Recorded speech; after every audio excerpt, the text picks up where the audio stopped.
Good evening, everyone. I hope you've had a good day. Been kind of gloomy looking today, but I went out for a little while and went by Jan's antique shop where she has about 3 booths in the shop now, and they're getting ready for the Christmas open house, which starts tomorrow. So I didn't spend too much time there. She's trying to get everything set up and all of her Christmas stuff out that she's going to sell. So I left there and went shopping. Picked up a bite to eat at Steak and Shake, and of course I had to buy one of their milkshakes. I love their milkshakes, and thank goodness I don't live close to the Steak and Shake, or I'd be going over every other day buying a milkshake. You know what that means. So anyway, I'm home now, and I guess you'll notice I'm wearing one earring. This is the same blouse I had on when I was working in the kitchen, and I ran across these earrings in my collection of costume jewelry, and I said, oh my gosh, they'll match my pretty orange-red top. So I wore them today. Sat down to do this video, and I looked in the camera. Only had one earring. I'm just hoping it fell in the car or in the garage when I got out of the car. So this 2 days in a row, I just have one earring. I'm going to have a collection of earrings soon, so I hope the fad becomes popular that you only wear one earring, because it's getting to the point that that's all I've got. So anyway, so that you won't be reminding me that I only have on one earring, I'm well aware of it.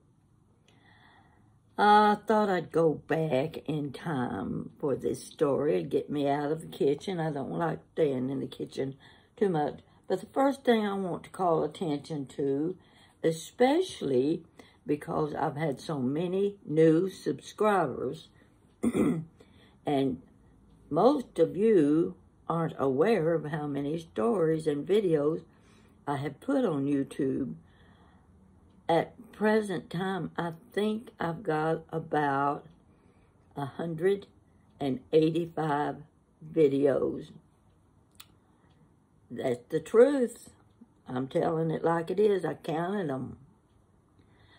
I have no idea what I could have told you in 185 stories. I'm going to have to go back and read through some of them myself just to remind me. So, for those who are new and are telling me you have just subscribed, I want to make you well aware of my books. Most of you already know about my books. Many of you have ordered them. So Christmas is coming up.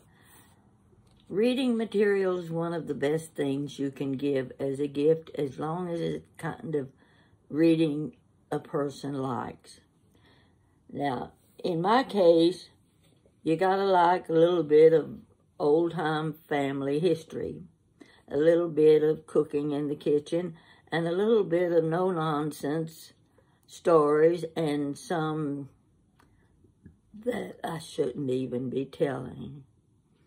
But, oh, what the heck.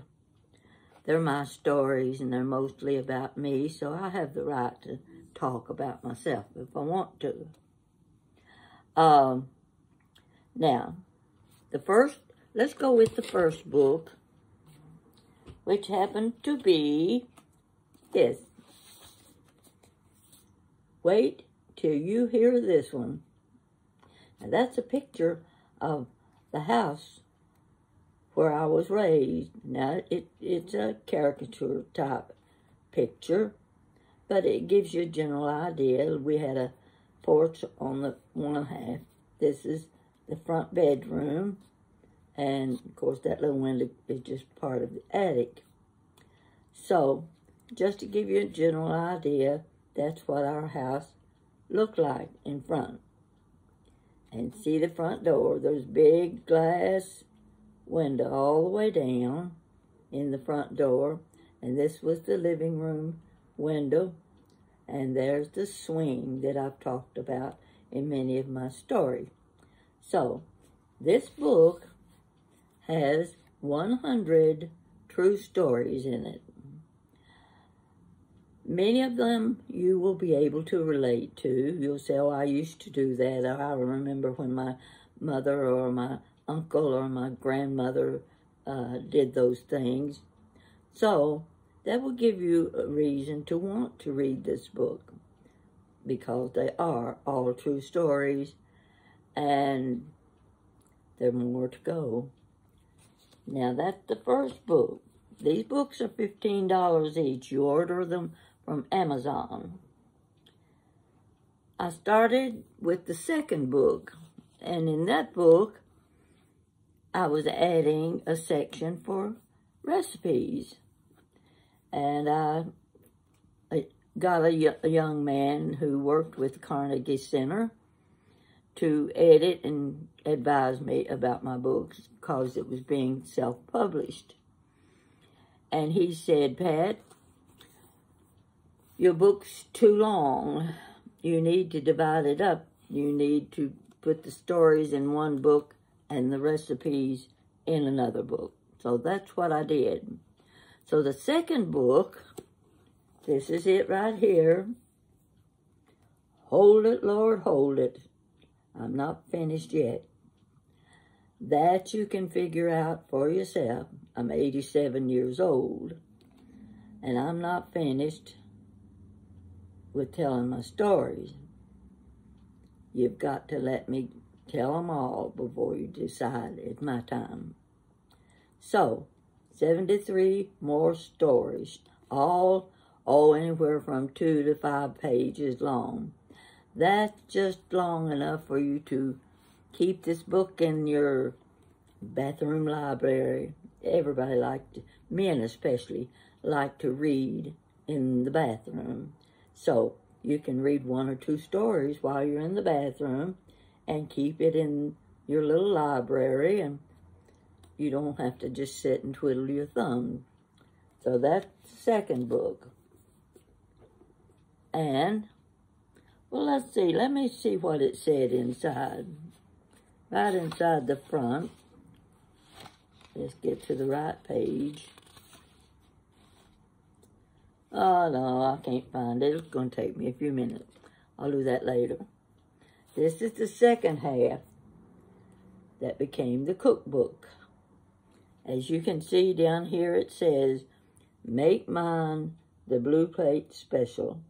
And inside this book, I explain what the Blue Plate Special was.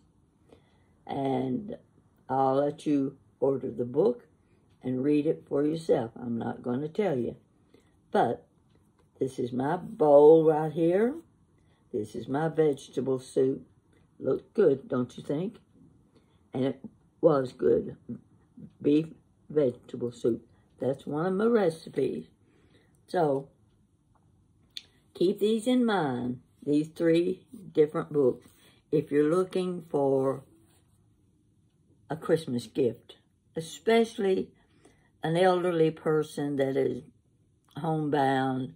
They don't get to go places much, but they're still able to read. And even if they can't read, someone can read these books to them.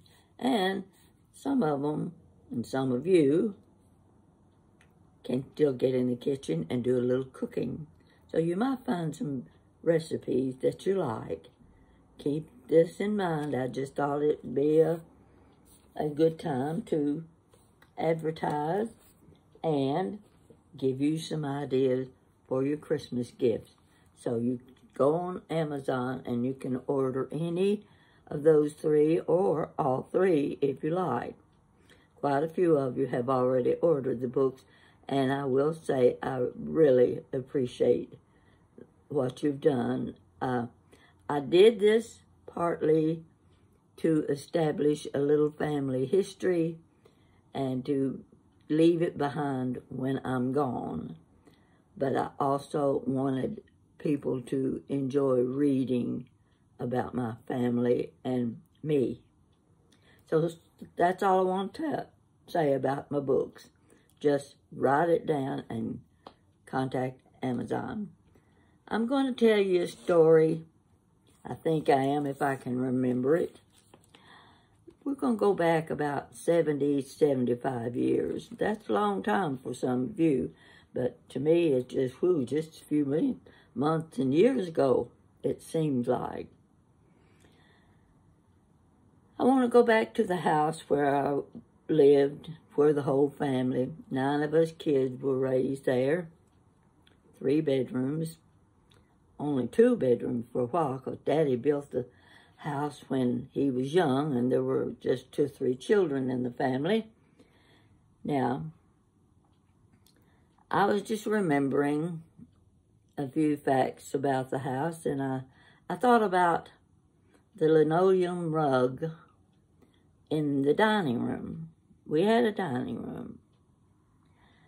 Now, you've probably never seen a linoleum rug that has designs on it, and this one was shaped in an oval, and it had the varnished floors all around the edge of the rug. If you lifted up one side of the rug, there was no varnish, no paint, just the raw wood under that rug. In the living room, Mama had a wool rug. Now, you don't call them wool rugs nowadays. You have carpet. But a wool rug just laid on the floor, and you just rolled it up when you got rid of it. But I remember that wool rug being sort of a gray background, and it had big flowers, big pink roses. I thought that was the prettiest rug I had ever seen. Now, you probably already know that the elderly would tell you this themselves. They didn't go about changing furniture very often. When they bought a piece of furniture, they kept it till the furniture fell to the floor or was broken down. That furniture stayed a lifetime for most of the people, especially with my mother. And she didn't rearrange the furniture like we do today. I can go so long in my living room and I think, oh, I'm tired of the couch sitting over there. I think I'll move it over here, move these cabinets there. Round and round you go. Not in our house. It didn't work that way. You could look in the living room. There was the sofa under the window, side window in the living room. There was the big upright piano. It used to be a player piano, sat against a inside wall that backed up to the bathroom. That wall still had the flue above the wall where we had once had pot-bellied stove. You know what those are, how that you put wood and coal in, and that heated our house. So, chair over in one corner, and in front of the living room window that faced the front porch was a little, I guess you call it a step table. Mama had a little lamp sitting on that. Now that served a purpose. There were 7 girls in the family, and we all went through our courting years. And when one of the girls had a date at night and the boyfriend walked them home, the first thing they did was sit down in the front porch swing. That's where they were going to do a little courting. But Mama kept that lamp in the window, and she turned it on as soon as she heard one of my sisters coming up the sidewalk. She wanted to make sure that front porch was well lit. And you know what the girls thought. Just what you would have thought if you were sitting on the front porch with the lamp shining in your face and your boyfriend sitting beside you. Okay, all those years, nothing changed. Couch stayed right under that window. That little lamp on the table was there. There's another chair beside that. And a chair in another corner. And the upright piano. Now, Daddy worked out of town. He'd come home on Friday night. It'd be dark when we'd hear him coming up the sidewalk and on the porch. Now, anything that needed to be done to our house, Mama took care of those needs. She called the plumbers, called the carpenter, the electrician, whatever. Daddy was a builder. He didn't have time to take care of his own house. He was too busy on the job somewhere. So Mama always hired these things done. So she decided she wanted new wallpaper in the living room.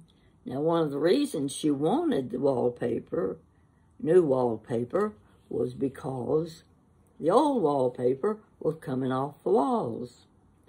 In those days, you had let's see, I don't know exactly what it was, but it was the felt type paper between the wallpaper and the boards of the room.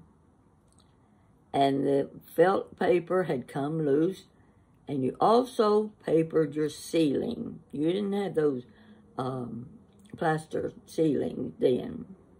The ceiling got papered, and it was starting to fall from the ceiling. Okay, Mama picked out her wallpaper, and she had picked out a solid wine red wallpaper.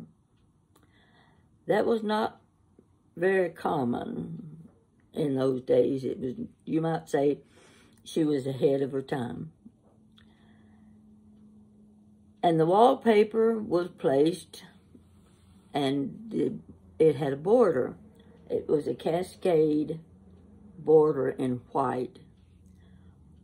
When the room was finished, we thought it was gorgeous. My sister and I were still living at home. We were in high school, and we just thought that was the prettiest living room we'd ever seen.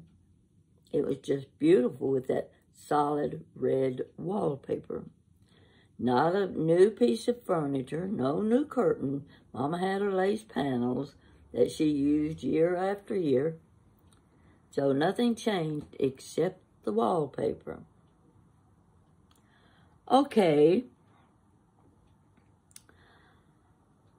Friday night, we hear Daddy pull up in front of the house, well, down in the yard, really, in his pickup truck.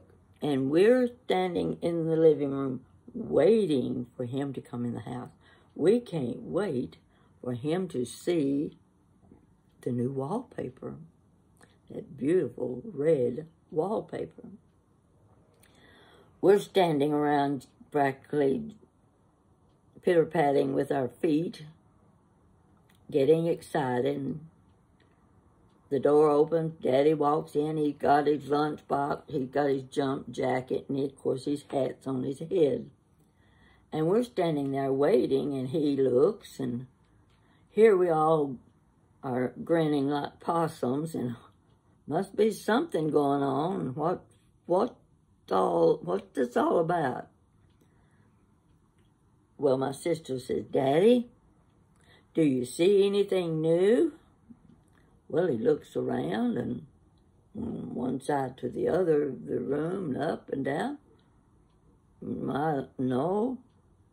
Daddy, don't you see anything different in the living room? He's still looking. And you can see the puzzled look on his face. What's he supposed to be looking for? Well, the third time we said, Daddy, don't you notice anything different? Well, he pointed to a chair, old comfort chair, sitting in the corner of the living room. One he'd been sitting in year after year, night after night. He pointed to that chair and said, "Oh, you bought a new chair." Well, put yourself in our position. We got so tickled, we were doubled over laughing. Daddy thinks Mama has bought a new chair, and that same old chair been sitting there in a corner. Never once did he notice that bright red wallpaper. So we spent the evening laughing over Daddy's mistake. But you see, you didn't go out and buy a new piece of furniture just because you got tired of the coffee table or that little cabinet sitting in the corner with Mama's little knick-knack collection of figurines. No, you didn't. Just because you saw one in the furniture store window didn't mean you went out and bought one yourself. You didn't buy new furniture until the old furniture fell apart. And the first thing to go were usually the couch and that old comfort chair. The rest of the furniture stayed right where it was, and nothing got moved around. Now, in the dining room, Mama had the little oak icebox. You know what? They've got the section in one side where you put 50 pounds or 75 pounds or whatever you needed for the household of ice. Your ice card hangs on the front porch wall where the iceman can see it when he'd come to make the delivery. He can see how much ice you want. And by the way, I turned my ice card in the kitchen upright. It's been hanging in there upside down. And thank you for reminding me. Why couldn't I have noticed that? My ice card was upside down. It's right side up now, so I hope you notice that when you look again. So anyway, there that sat the icebox on the varnished floor, and sometimes the tray under the icebox would overflow with the water, and it'd run out on the floor, and it stained the floor and what have you. So Mama had the icebox put on the back porch, and the iceman had to come all the way around the back of the house when he delivered his ice. Now, I've got some notes here, and I can't even read my own writing. Hope you don't get that bad. And see if there's anything here I noted that I wanted to call attention to. Oh, we had the old upright piano in the living room. Loved that old piano, and it got moved into the dining room, too. That was before Mama got her big Queen Anne round table with the cabriole legs. It wasn't a fancy one, but it was a big one, and we needed a big one. And it had the buffet against the wall.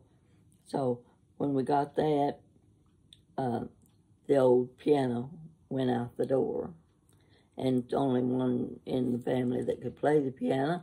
And she played by ear most of the time. And she knew two chords. And you'd be surprised. You can sing almost any song you want to sing on 2 chords. We did. Of course, we laughed a lot, too. Let's see.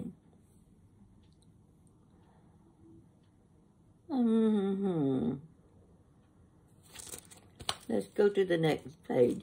Now, this is where I put my notes. You see, this is a bill. One of my bills. It's a monthly statement. So, I didn't have a paper handy to write on, so I just wrote on the back of it. It works. It was a straight shot from our front door, through the living room, the dining room, into the kitchen. Now, 2 or 3 years ago, my sister had moved into the old home place, and it needed a lot of work done on it. In fact, in 2024, the house will be 100 years old. So it definitely needs little upkeep. So she almost gutted it, and they did the renovations. And we were in the kitchen one day. Jan and I had gone down to visit my sister and see how much progress they were making. And all of the wallpaper in the kitchen had been taken down. Now there was linoleum, it was like linoleum tile, squares, only it was a sheet of linoleum. It wasn't in squares, but it had a square design. And it went up, about 4 feet. And then the wallpaper went up the rest of the way to the ceiling. When the builder started removing that wallpaper, he cut away 7 layers of wallpaper. And Jan said, cut that out. He cut it out in like a 3-foot square section all the way to the wooden boards. And you could lift it up layer by layer and see the different patterns of the wallpaper. And I'm telling you, it would have been difficult to choose which one that you would put back on the walls, because they were such beautiful, kitchen-y wallpaper patterns. So the builder, he cut that whole section out, 7 layers of paper. So Jan brought them home with her. She still got them. We haven't decided what she's going to do, how she's going to preserve them, so that we can have a history of the kitchen walls year after year, decade after decade. Now, I was probably about 13 years old when the red wallpaper was put in the living room. And I only recall one picture being taken where you can see the border, the pretty border, but it was in a black and white print. It wasn't a color photograph, because back then we didn't have color pictures. But I was so hoping to have that one picture in color to show what our living room looked like. And of all things, you've seen these in the movies. You've seen these in the Father Knows Best type movies. The nylon ruffled curtain that tie back, great big ruffled tie backs on each side. And the ruffles were probably 6 inches wide. Sometimes they were double ruffled. But those hung on each window like this. You know what I'm talking about, with those tie backs. Nothing any prettier, nothing any cleaner looking than those curtains. And that's how I remember the living room in the house where I grew up. Now, I thought you'd appreciate that little story. I know I could add a few things to it, but eventually carpet was put down, floor furnace was put in the house. The floor furnace went between the living room and dining room, great big arched doorway. And you know, I mentioned the flue in the wall above the player piano from the old pot-bellied stove. I was 6 or 7 years old. Winter time, oh, it was cold outside. And we were in the kitchen having breakfast before. It was still kind of dark. We were having breakfast before we got ready to go to school. Mom had already put a fire in the pot-bellied stove in the living room. Everybody was still in the kitchen eating, and I finished. I walked through the house, got to the living room, and looked up, and fire was coming out around the stovepipe of that flue, and I started screaming.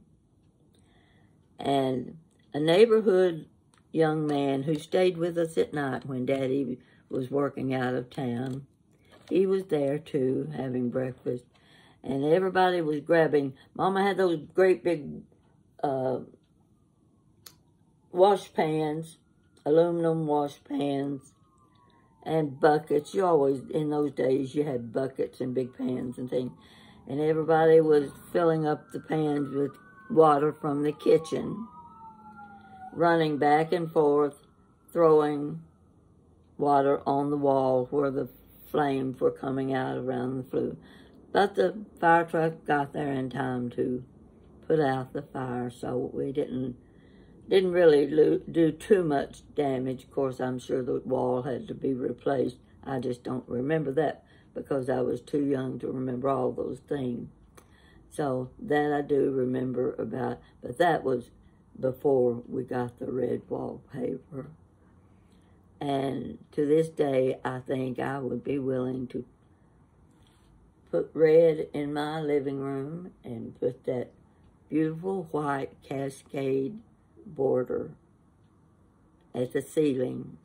Now, see, they just put the molding up, beautiful molding, but then you had the fake molding that looked like the cascade design. So that's going to be it today. I just thought you might appreciate that little story about the house where I lived. And it was nicer than we realized at the time. We just didn't appreciate it as much as we could have, but we do appreciate it now, and we remember it, and that's what's important.